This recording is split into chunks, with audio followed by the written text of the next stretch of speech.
This is Shuttle Launch Control. We have now joined history's largest crew of astronauts in the operations and checkout building as they wait for their breakfast. The 7-person crew is the largest ever to be launched into space by any nation, and in fact is as large as the entire Mercury program astronaut corps was 21 years ago. At the head table in the center is Mission Commander Bob Crippen, flight suit. Tall Scully-Power with the beard, and also followed by George Abbey, several of the support team astronauts and security personnel, all climbing into the elevator to go down to the ground floor.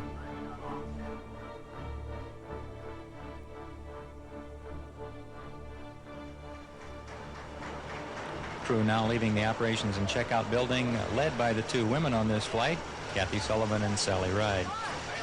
Commander Crippen and all the other crew members for history's largest astronaut crew, climbing into the Astro Van, which is a modified camper-style vehicle.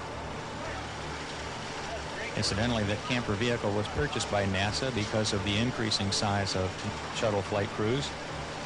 The former vehicles were proving just too small to carry all the people for the 9-mile trip out to the flight pad, the launch pad. Crews being sent off by a crowd of media representatives and employees, which traditionally gather at the walkway leaving the operations and checkout building. And the Astro Van will move off in just a few seconds for the 9-mile trip out to launch pad 39A.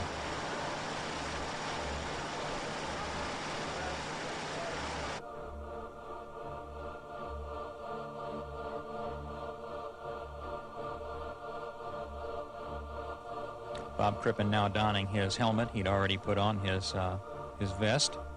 This procedure, of course, is very familiar to Bob Crippen. He's had 3 launches already in space and numerous tests where he's donned this equipment. Putting Challenger's cockpit.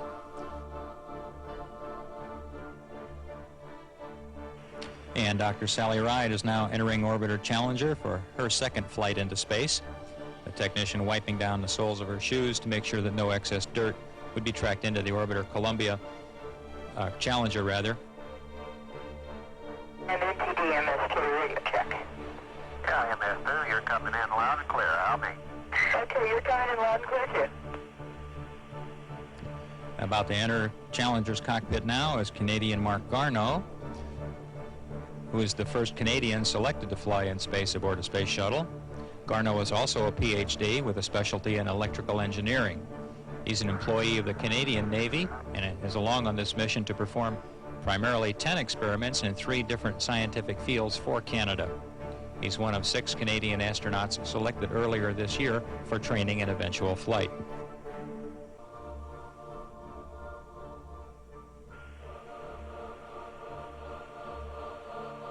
And now entering Challenger's cockpit is Paul Scully-Power.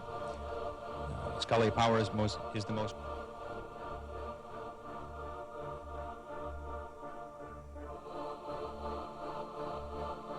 T-minus 15. T-minus 12, 11, 10, 9, 8. Go for main engine start. 7, 6. We have main engine start. 5, 3, 2, 1, 0.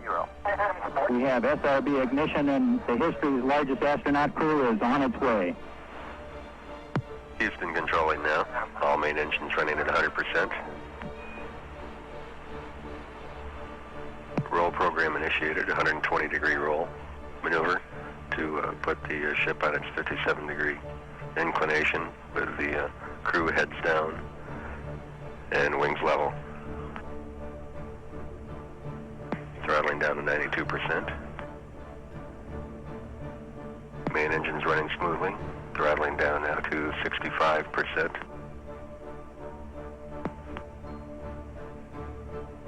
Challenger going through the period of max Q of maximum dynamic pressure on the ship.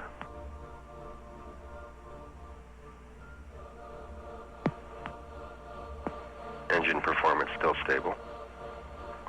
APUs all running smoothly.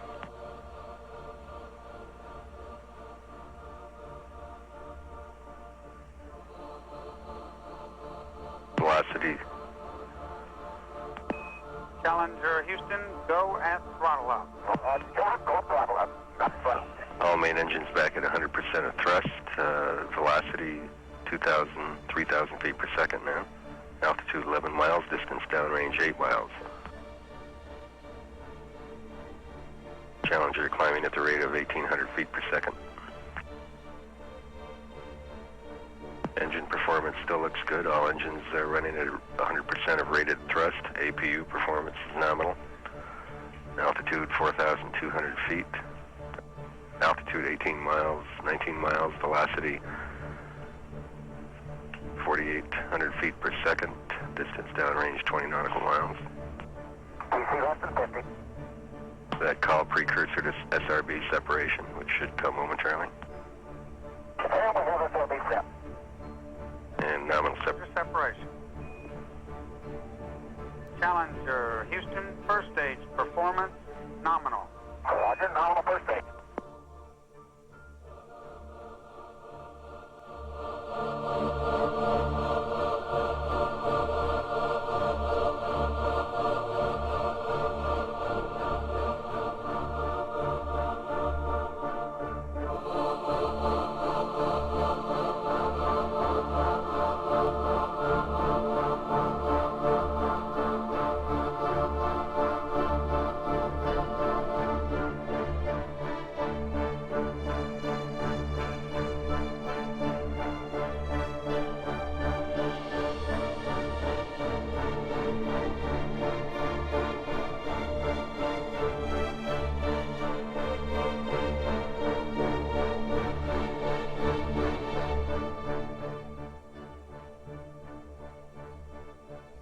Challenger Houston, your go for command pass to RF and your PI setup.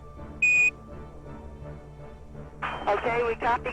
Have the mid-deck, or correction, the payload bay cameras on if you want to play with those. But you really can't fit 7 people in here. Looks a bit crowded though.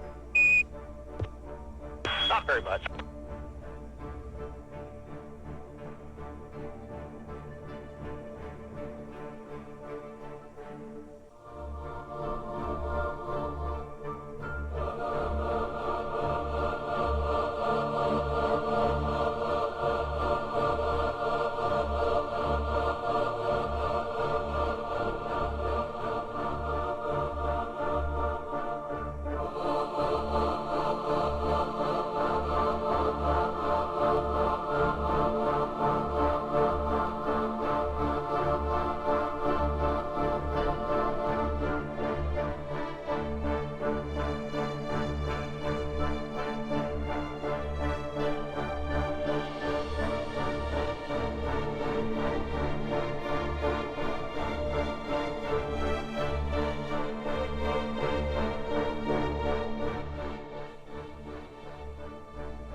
And we have a nice picture of the Earth.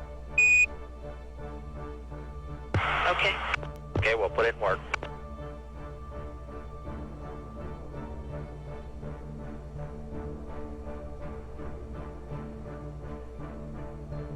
Okay, Sally's back in the arm off of the pin at this time, and we'll stand by.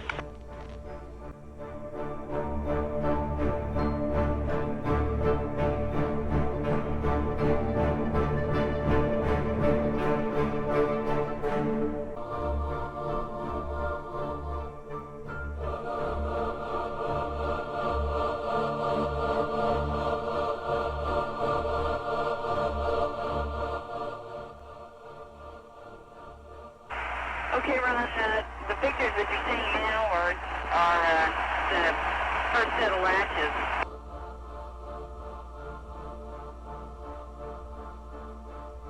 And you can see the preload that it had on it. It just jumped right up when the latch released, compared to what we saw later. Oh, we have enough time to see that.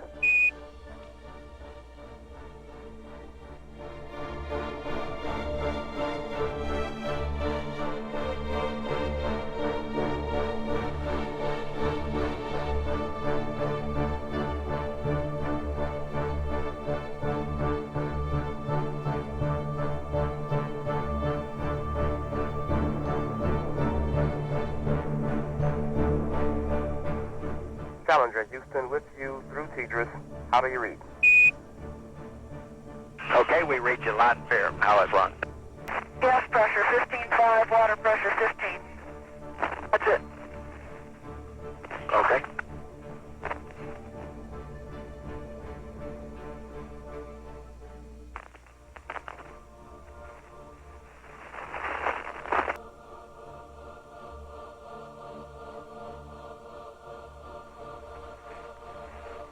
Earth on.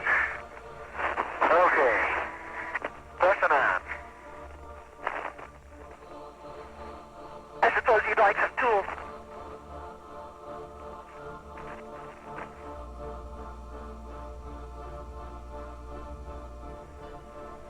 Even the PSA made me left-handed today, Dave. That tell you.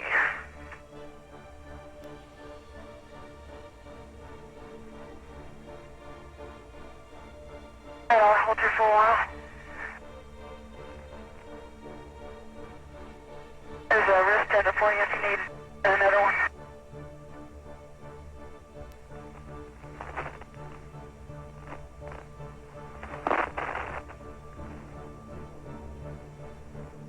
By the wrench on it. Yeah, I can get it with my hand. This is gonna take some.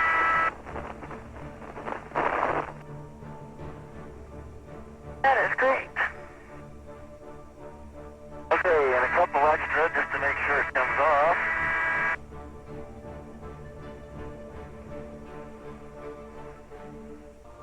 Okay.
Approaching the second roll reversal as they approach the Florida state line.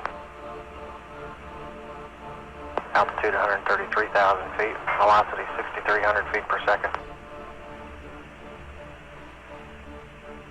Sink rate 256 feet per second.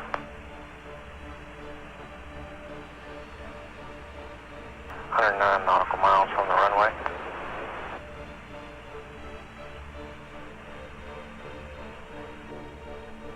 Mission Control, Houston, 75,000 feet, 46 nautical miles to touchdown. Velocity now 1,800 feet per second. Sink rate 226 feet per second. Velocity now 1,500 feet per second. Challenger descending at 200 feet per second. 29,000 feet.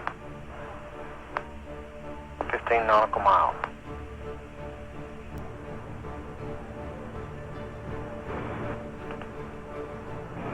Nose down.